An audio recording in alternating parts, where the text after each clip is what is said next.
प्रणाम, मैं हूँ आप सबका छोटा भाई संजीव रंगीला। और आज एक खेसारी भैया का सॉन्ग है, मैं गाने जा रहा हूँ। कैसा लगा सॉन्ग आप लोग कमेंट में ज़रूर बताइएगा।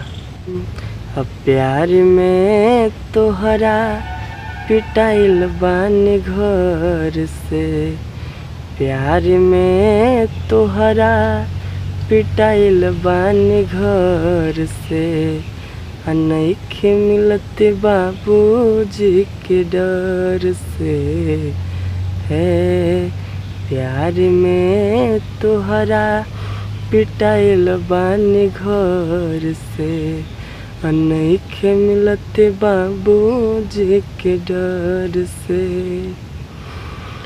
पहरा पड़ल बा अपना प्यार पे, होता जुनुम प्रेमी लाचार पे। पहरा पड़ल बा अपना प्यार पे, होता जुनुम प्रेमी लाचार पे।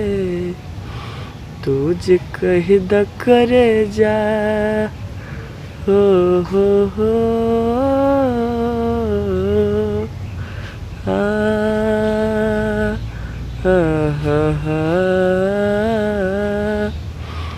तुझे कह द करे जा, चल जाए शहर से। तुझे कह द करे जा, चल जाए शहर से, नइखे मिलते बाबूजी के डर से। हाँ, प्यार में तोहरा पिटाइल बानी घर से, नइखे मिलते बाबूजी के डर से।